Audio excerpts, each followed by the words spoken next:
Oh, you're back. Well, welcome back to our journey through an analysis on the 2007 film Transformers. Today we will examine how post-9/11 airplane security is a farce, and that riding into the dead of night without a plan isn't a great idea. Without further ado, let's get into it. My name is Paul, and this is Plot Spy.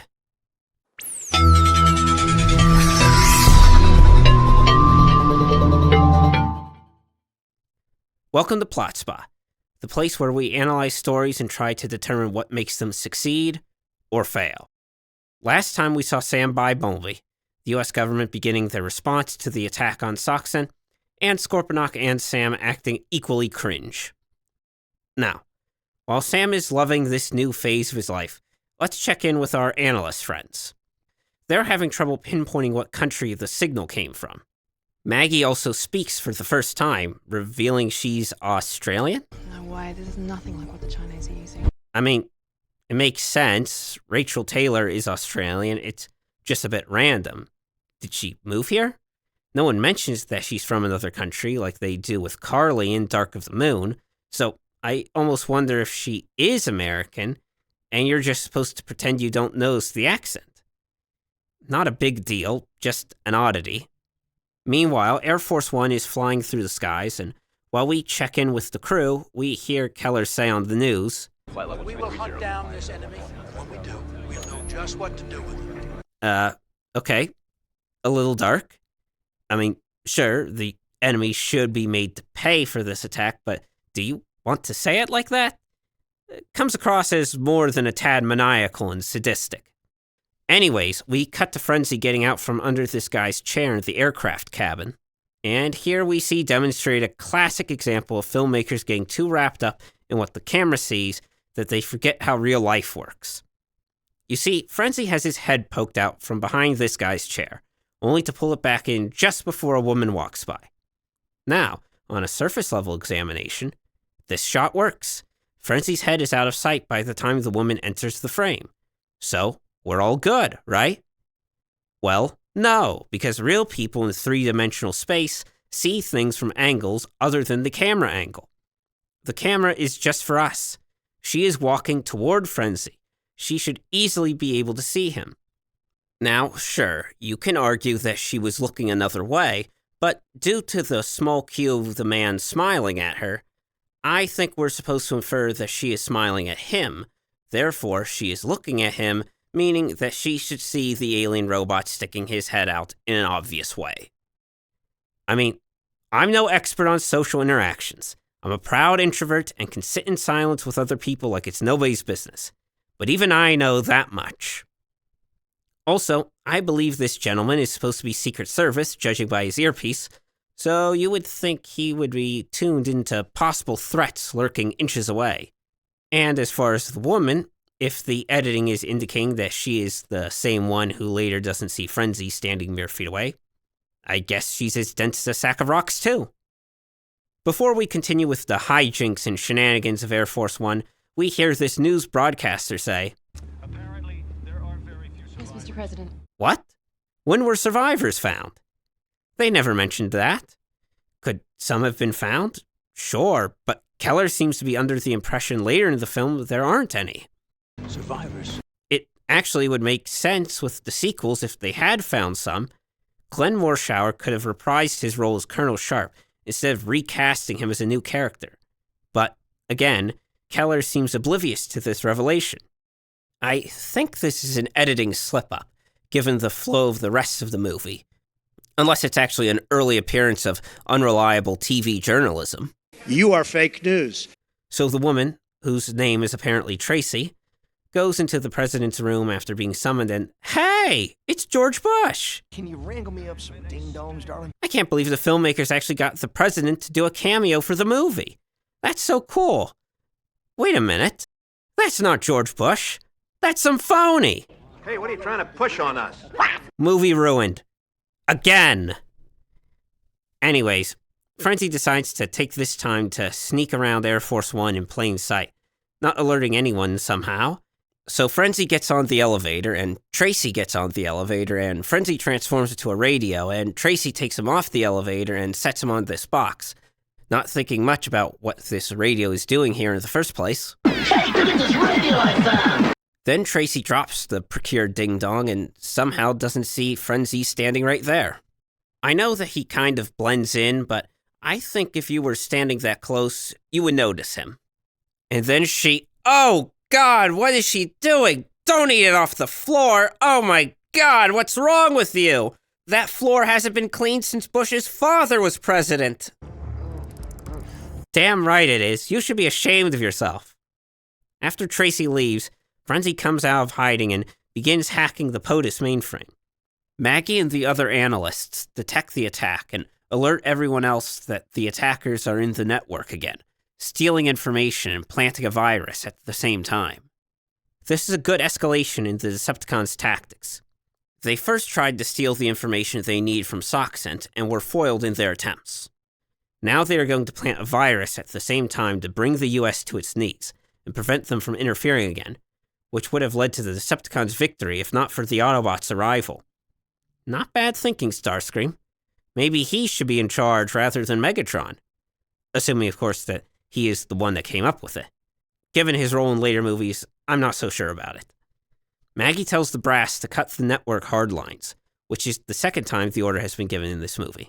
Which isn't a lot, but it's weird that it happened twice, right? Frenzy gets most of the data, but not all of it, and he is successful in planting the virus. Secret Service is alerted to an intruder on board Air Force One and moves in to apprehend whomever it may be. And we have this guy saying random things. I'm in the cargo hold. Clear. Clear. Then he seems to look around at presumably where Frenzy is and suddenly reacts when he's given his cue. Poor direction there, Michael. Next time, don't have the actor stare at the spot where the robot is for a solid second before he reacts. Frenzy kills the two agents by firing some kind of CD-like ninja stars from his chest, and then kills another that takes him by surprise. Air Force One prepares for an emergency landing while the Secret Service locks down the president. Frenzy hides as the agents clear the cargo hold, and I'm sure his choice of weapons is going to cause some confusion for the authorities. Of course, it seems like the Decepticons are getting ready to throw off the pretense of disguise in the broad sense, and are only using it for individual missions at this point. Air Force One lands and Frenzy slips out and makes his way to his friend, Barricade, who is waiting to pick him up. And somehow, using the powers of plot invisibility, Frenzy just strolls across the tarmac, right behind people, and as people look right at him. What the hell? There are so many other ways this could have been written, like having more cover for Frenzy to slip between, or they could have had Frenzy hide in alt mode in some box being carried out or something. And then when they set it down, he makes a run for Barricade. Nope, no thought put into it. Just have him walk across the runway, acting like he's talking on a cell phone and chattering all the while. Which is a good time to bring up Frenzy's manic personality. It's not so much a problem with Frenzy per se, as it even fits his name, but it's a sign of things to come as we see in later movies more and more Transformers that have a screw or two loose. We'll talk more about those cases in those movies, but I feel like this was the precursor to that decision. I mean, look, even Barricade seems confused by his actions. Frenzy reports to Barricade, seemingly looking at the camera for some reason several times, and I have to say, this is nice that we are getting some Decepticon dialogue, even if it is in Cybertronian. Although it would be nice if it was a two-way conversation. But it does give some good character insight into Frenzy, and we see that the Decepticons have gotten the name Witwicky from Frenzy's hacking attempt. He does a little Yahoo search for Witwicky and comes up with Sam's eBay page where he has Archibald's glasses for sale. And this guy has a buy it now price of $250. Who the hell's going to drop that kind of money on an old pair of eyewear? Given how we see Optimus reads the code on the glasses later, one would wonder if a picture of them isn't enough for the Decepticons to read.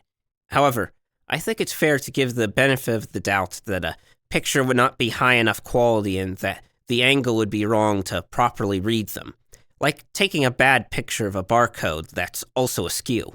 So I'm willing to give them a pass on that. Anyways, Frenzy locates Sam's address and Barricade peels out, heading for Los Angeles. At that same time, presumably, Sam is awakened by hearing Bumblebee start up. I guess he's already in tune with what his car sounds like since he instantly knows what's happening. He runs out screaming. No, no, no, no, no, no, no, no, no, no! Oh, that's my car! Oh, no! And watches Bumblebee drive away. Undaunted, Sam grabs his bike and chases after him, calling the police in the process. And we get some pretty funny lines.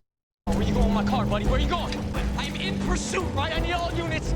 The whole squadron. Bring everyone. No, don't ask me questions, all right? My father's the head of the neighborhood watch. However, here we again come to B being a moron. Why does he rev his engine, thus making it more likely to awaken Sam? And he doesn't leave until Sam comes outside, and he doesn't just floor it and leave Sam in the dust when he's chasing him. From all of this, it seems like Bumblebee wanted Sam to follow him. But why? He wanted him to see him shine the bat signal in the sky? We'll get to that. It seems that stealth is still a matter of importance to the Autobots, but they then act like little children who can't sit still for 2 minutes. We'll get to that too. Bumblebee could have easily snuck out, signaled the other Autobots, and returned before Sam ever knew what happened. But instead, he ends up getting Sam arrested and putting him in potential danger. The safest place for Sam at this time would be his house, hoping that there are no Decepticons on the planet, or at least they don't know where Sam is yet. His being outside just brings further risk to him. Even though I think it would make more sense that Bumblebee sneaks off without Sam knowing, the filmmakers at least needed to make it clear that B wanted Sam to follow him, if that is indeed what he wanted. And another thing, what even made Bumblebee decide to go signal the Autobots? What new information did he obtain? Is it to say he made contact with Sam? Surely he would have done that already if that was the case. Now, there is one other possibility. It is possible that the movie is trying to say that Bumblebee is aware of Frenzy's attack on Air Force One and is forced to move up his plans. Since this scene is right after that one, it seems possible. And if we had that nice connective tissue linking those two scenes, that would be great. It would actually make sense. But, as it stands, it's not at all clear. Perhaps we could have had a shot of Bumblebee's radio scanning through stations and picking up snippets of the news stating the attack. A little heavy-handed, but it would be something. It would be a hell of a lot better than what we got. Sam follows Bumblebee, or Bumblebee leads him to a train yard or something, and Sam sees Bumblebee transform, I guess? I don't know, it's weirdly animated. It kind of looks like he's just crouching there for a couple of seconds. Then once action is called, he stands up. I think the filmmakers should have made this a clearer shot, showing Bumblebee transforming in some decent lighting. Then Bumblebee shines a light up in the sky, and I guess this somehow calls Optimus in the crew? It seems rather antiquated, like one if by land, two if by sea kind of stuff. How does this light make it into space when it clearly stops at the clouds? Does he not have some way of sending a signal electronically? Judging by Prime's speech at the end of the movie, there are other ways of sending a signal into space. Don't tell me it's because Bumblebee's a mute and he's reduced to lights in the sky. That would be so lame.